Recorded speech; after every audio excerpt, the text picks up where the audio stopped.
नमस्कार दोस्तों, मैं ठाकुर उमेश भाटी, आपका भाई, आपका बेटा, आपका दोस्त।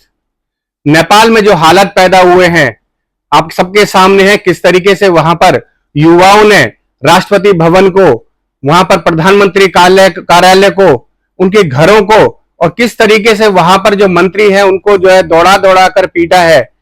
कहीं ऐसा महसूस होता है कि ये एक आकस्मिक तरीके से नहीं हुआ है, एक सुनियोजित तरीके से किया गया था।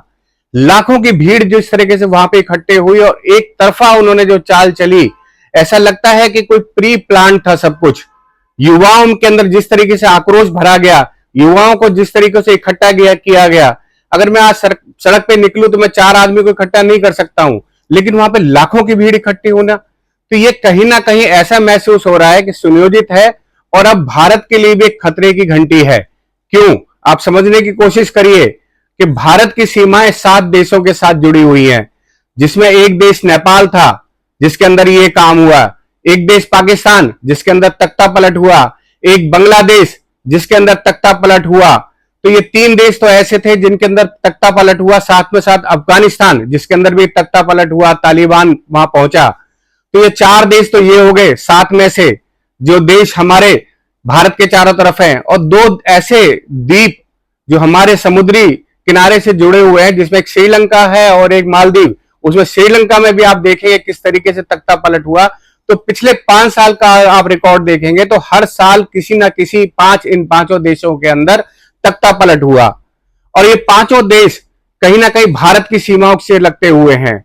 अभी जिस तरीके से आप राहुल गांधी का भाषण देखेंगे, और राहुल गांधी ने जिस तरह से कहा है कि हम भारतीय जनता पार्टी को देश से उखाड़ के फेंक देंगे, तो कहीं ना कहीं कुछ चीजें ऐसी लग रही हैं कि ये भारत की चारों तरफ से सीमाओं को वीक किया जा रहा है, कमजोर किया जा रहा है। तख्ता पलट करने के बाद में यहां पर जिस तरीके से एक हालात पैदा हो गए हैं कि बांग्लादेश से लोग भागे आ रहे हैं भारत के अंदर, नेपाल से भागे आ रहे हैं, श्रीलंका से भागे आ रहे हैं। क्यों? जुड़ाव देखेंगे तो सारी सीमाएं जुड़ी हुई है। तो ये जो आतंकवादी जो हमारे भारत के अंदर के घुस रहे हैं, तो कहीं ऐसा नहीं आपको लग रहा है कि ये भारत के अंदर भी खतरे की घंटी बज रही है? क्योंकि आज हम देखें जम्मू कश्मीर में किस तरह से उग्रवाद से हम झेल रहे हैं, उसी तरीके से आपने देखा होगा बांग्लादेश के, हम बंगाल की बात करें तो क्या हालात वहां पर है। और अब आने वाले समय में आप देखेंगे बिहार के अंदर इलेक्शन है, और बिहार और यूपी 2 ऐसे हमारे स्टेट हैं कि जिनके साथ में लगते हुए नेपाल की सीमाएं हैं। तो कहीं ये बिहार के इलेक्शन को इफेक्ट तो नहीं करेगा? तो बहुत सारी ऐसी चीजें हैं जो एक सोचने को मजबूर कर रही हैं कि कहीं ना कहीं भारत के लिए एक खतरे की घंटी है। ये हमें सतर्क करने की घंटी है कि हमें सतर्क होना पड़ेगा।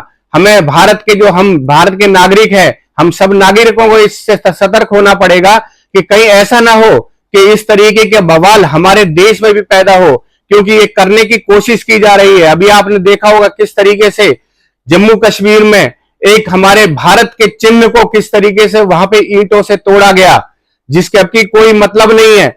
इस्लाम के अंदर बुत परस्ती मानते हैं कि बुत परस्ती जो है वहां नहीं मानते हैं, लेकिन वो कोई बुत नहीं था, वहां पर सिर्फ एक चिन्ह था।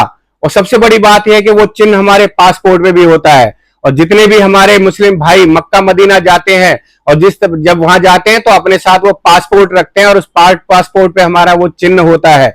और जब आप जाएंगे वहां मक्का के अंदर, वहां पे आप उसके चारों तरफ आप घूमते हैं तो वहां पे जो कपड़े पहनने होते हैं उस कपड़े के अंदर कोई जेब नहीं होती, लेकिन आपको साथ में एक ऐसे आपको बांध के रखना पड़ता है अपने, क्योंकि अब पासपोर्ट रखना जरूरी है।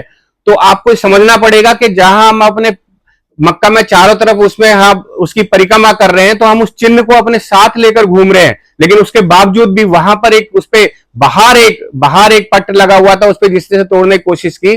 तो कहीं ना कहीं ये भारत को ये वीक करने की कोशिश, कमजोर करने की कोशिश की जा रही है।